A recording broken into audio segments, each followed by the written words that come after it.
أعوذ بالله من الشيطان الرجيم. بسم الله الرحمن الرحيم.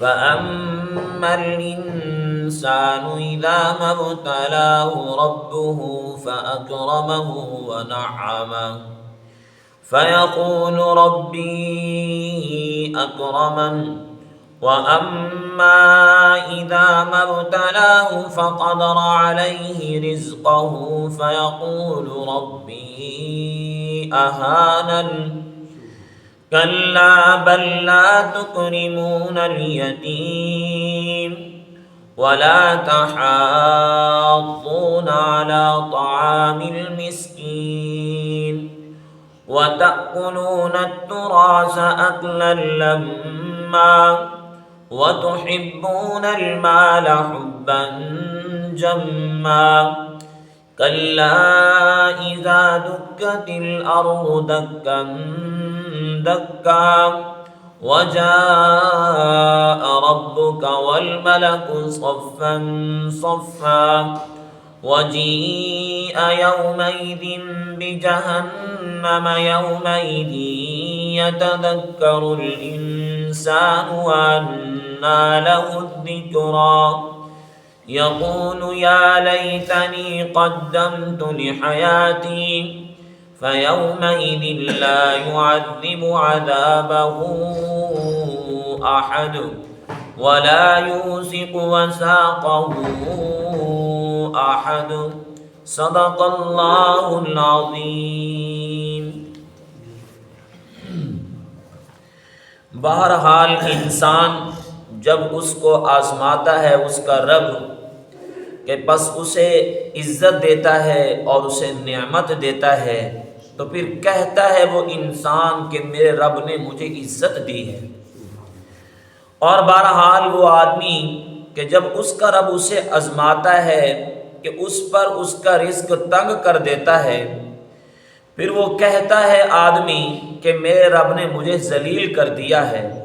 ہرگز ایسا نہیں، بلکہ تم تو یتیم کو عزت نہیں دیتے اور نہ ہی محتاجوں کے کھلانے پر تم تاکید کرتے ہو، اور تم تو میراث ساری کی ساری کھا جاتے ہو، اور تم تو محبت کرتے ہو مال سے جی بھر کر. ہرگز نہیں. اور آئے گا آپ کا رب اور فرشتے صف باندھ کر، اور آئے گی لائی جائے گی اس دن جہنم. اس دن یاد کرے گا انسان یا سمجھے گا انسان، پھر کہاں اسے نصیحت دے گی اس کا سمجھنا یا فائدہ دے گی اس کا سمجھنا. پھر کہے گا ہے میری ہلاکت کہ میں نے آگے زندگی کے لیے کچھ بھیجا ہوتا. پھر اس دن نہیں کوئی عذاب دے سکے گا اللہ جیسا عذاب دینا، اور نہ ہی جکڑ سکے گا اللہ جیسا کسی کو جکڑنا. اللہ رب العزت نے ان آیات مبارکہ میں انسان کی کچھ کیفیات کو بیان کیا، دنیا کے اندر بھی اور آخرت کے اندر بھی. دنیا کے حوالے سے فرمایا کہ فَأَمَّا الْإِنسَانُ إِذَا مَا ابْتَلَاهُ رَبُّهُ فَأَكْرَمَهُ وَنَعَمَهُ کہ اللہ رب العزت انسان کا امتحان لیتے ہیں، انسان کو آزماتے ہیں. دو طرح سے آزماتے ہیں. پہلے فَأَكْرَمَهُ وَنَعَمَهُ اللہ اسے بڑا اکرام دیتے ہیں، لوگوں کی نظروں میں وہ عزت والا سمجھا جاتا ہے، اکرام اور احترام والا سمجھا جاتا ہے. اور وَنَعَمَ اس پر نعمتیں بھی بہت زیادہ ہوتی ہیں، مال و دولت ہے، ہر چیز دنیا کے اس کے پاس مکمل طور پہ فراوانی کے ساتھ ہے. لہٰذا یہ بندہ جب اس کیفیت میں ہوتا ہے، لوگوں کی طرف سے بھی عزت مل رہی ہے، مال و دولت بھی بہت زیادہ ہے، دنیا کی ہر نعمت بھی ہے، تو اب یہ بندہ سمجھتا کیا ہے اپنے آپ کو؟ یہ سمجھتا ہے کہ ربی اکرمن میرے رب نے مجھے عزت والا بنا دیا ہے، میں بڑا عزت والا ہوں. لیکن وَأَمَّا إِذَا مَا ابْتَلَاهُ جب اس کا رب اس کو دوسرے انداز سے آزماتا ہے فَقَدَرَ عَلَيْهِ رِزْقًا کہ اس پر اس کا رزق تنگ کر دیتا ہے. یعنی جو لوگوں کے ہاں عزت تھی وہ ختم، مال و دولت فراوانی کے ساتھ تھا وہ ختم، اب تنگی کی زندگی گزر رہی ہے. تو اب یہ بندہ کیا کہتا ہے کہ ربی اہانن، میرے رب نے تو مجھے ذلیل کر دیا ہے۔ اللہ رب العزت انسان کا دونوں طرف سے امتحان لے رہا ہے۔ ایک چیز میں اللہ رب العزت اس کی نعمت، اپنا شکر گزاری دیکھنا چاہتا ہے، اور دوسری جگہ پر اللہ اس کا صبر دیکھنا چاہتا ہے۔ مال و دولت دے کر بھی اللہ انسان کے امتحان لیتا ہے، اور مال و دولت لے کر بھی اللہ انسان کا امتحان لیتا ہے۔ جب مال و دولت انسان کے پاس کثرت کے ساتھ ہو تو اب امتحان ہے انسان اللہ کا کتنا شکریہ ادا کرتا ہے۔ لیکن اگر کوئی آدمی اس مال و دولت کے ہوتے ہوئے یہ سمجھتا ہو کہ یہ مال و دولت کا ہونا، یہ عزت والا ہونا، یہ میری اپنی محنت کی وجہ سے ہے، کہ میں محنت کرتا ہوں تو مجھے مال و دولت ملتا ہے، اگر میں نہ کرتا تو مجھے مال و دولت نہ ملتا، تو گویا کہ یہ شخص اس امتحان میں ناکام ہے۔ یعنی کہ انسان کے پاس جو کچھ ہے یہ اللہ کا دیا ہوا ہے، انسان کا اپنا کچھ بھی نہیں ہے۔ انسان کی اپنی محنت سے انسان کو کچھ نہیں مل سکتا، انسان کو جو کچھ ملتا ہے اللہ کے فضل سے ملتا ہے۔ اللہ رب العزت نے یہ کیفیت جو بتائی نا کہ انسان کے پاس جب مال و دولت کثرت کے ساتھ ہو، دنیا کی زندگی سکون کی گزر رہی ہو، اور پھر انسان یہ سمجھتا ہو کہ یہ میری اپنی کمال ہے، ذاتی کمال ہے، یہ در حقیقت اللہ فرماتے ہیں یہ کافر کی حیثیت ہے، مسلمان کی حیثیت نہیں ہے۔ مسلمان کے پاس جو کچھ ہے، دنیا کی نعمتیں ہیں، عزت ہے، مال و دولت ہے، مسلمان یہ سمجھتا ہے کہ اللہ کا دیا ہوا فضل ہے میرے اوپر، یہ اللہ کا انعام اور احسان ہے۔ اب مسلمان جب یہ سمجھتا ہے نا کہ اللہ کا انعام ہے کہ اس نے مجھے دیا ہے، یہ مسلمان کامیاب ہے۔ کافر سمجھتا ہے یہ میری اپنی محنت ہے، اس لیے میں عزت والا ہوں، اس لیے میں مال و دولت والا ہوں، تو یہ کافر ناکام ہے۔ اب انسان کے پاس جو کچھ ہے تو انسان اس کو کیا سمجھے؟ بھائی یہ اللہ کا فضل ہے، میرا اپنا ذاتی کمال نہیں ہے۔ اور اگر کچھ نہیں ہے تو پھر انسان کو کیا کرنا چاہیے؟ صبر کرنا چاہیے۔ انسان کو بے صبری کا مظاہرہ نہیں کرنا چاہیے، اس لیے کہ اللہ رب العزت نے ہر چیز کی تقسیم کر رکھی ہے۔ رزق تقسیم ہے، کسی کو زیادہ دیا جاتا ہے، کسی کو کم دیا جاتا ہے، کسی کو متوسط درجے کا دیا جاتا ہے۔ وَنُفَضِّلُ بَعْضَهَا عَلَى بَعْضٍ۔ پھر رزق اللہ فرماتے ہیں کہ میں نے رزق کو بعض کے لحاظ سے تقسیم کر رکھا، درجہ دے رکھا ہے، کسی کو بہت زیادہ دیا اور کسی کو کم درجے کا دیا ہے۔ اور نمبر 2 بات یہ ہے کہ انسان کے پاس جو مال و دولت ہے نا، وہ یہ انسان مت سمجھے کہ میری محنت کی وجہ سے ہوتا ہے، یہ اللہ رب العزت انسان کا امتحان لے رہے ہیں۔ اب یہ سمجھے کہ ہو سکتے کہ اللہ میرا امتحان لے رہے ہوں، اور اس دولت کو اپنی عزت نہ سمجھے۔ یہ دولت ہے تو میں عزت والا ہوں۔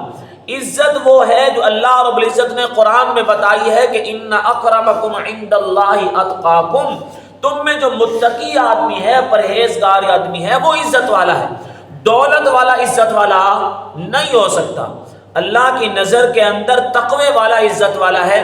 غریب آدمی یا دولت والا، ان دونوں چیزوں کو آپ عزت یا ذلت مت سمجھیں کہ غریب ہے تو سمجھو یہ ذلیل آدمی ہے، اور دولت والا ہے تو سمجھو یہ عزت والا ہے۔ یہ مت سمجھیں کہ جس کے پاس دولت بہت زیادہ ہے سمجھو یہ اللہ کے ہاں بڑا مقبول آدمی ہے، جس کے پاس رزق کی ہر وقت تنگی ہے، ہر وقت گھر میں بیماری ہے، ہر وقت پریشانی ہی پریشانی ہے، یہ مت سمجھو کہ اللہ کی نظر میں کوئی ذلیل آدمی ہوگا۔ نہیں بھائی، یہ دونوں چیزیں عزت اور ذلت کا معیار نہیں۔ یعنی دولت کا بہت زیادہ ہونا یا دولت کا کم ہو جانا، رزق کا تنگی ہو جانا، یہ عزت اور ذلت کا معیار نہیں ہے۔ عزت اور ذلت کا معیار انسان کا تقوی اور پرہیزگاری ہے۔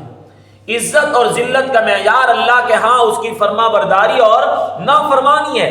عزت والا فرما بردار ہے، لہٰذا جو فرما برداری کر رہا ہے وہ عزت والا ہے، اور نافرمان کون ہے؟ جو ذلیل آدمی ہے، اللہ کی نظر کے اندر ذلیل ہے۔ تو لہٰذا انسان کو اس امتحان کے اندر اللہ سے کامیابی مانگنی چاہیے کہ اگر اس کی تنگی ہے تو تب بھی یا اللہ مجھے صبر کی توفیق عطا فرما، اگر اس کی فراوانی ہے تو یا اللہ مجھے شکر کرنے کی توفیق عطا فرما، دونوں لحاظ سے۔ کلا بل لا تکرمون الیتیم، اللہ فرماتے ہیں کہ تم تو یتیم کو عزت بھی نہیں دیتے۔ جس وقت انسان کے پاس مال و دولت بہت زیادہ ہوتا ہے اور یتیم آدمی اس کے پاس آتا ہے کچھ مانگنے کے لیے یا اس سے زکوٰۃ اور صدقہ خیرات لینے کے لیے، تو اللہ فرماتے ہیں کہ تم اس کو کچھ بھی نہیں دیتے، بلکہ اس کو تم دھکے دے کر نکالتے ہو۔ وَلَا تَحَاضُّونَ عَلَىٰ طَعَامِ الْمِسْكِينِ، تم دوسروں کو بھی نہیں کہتے بھئی اس محتاج کی مدد کرو، اس غریب اس تنگ دست کی مدد کرو.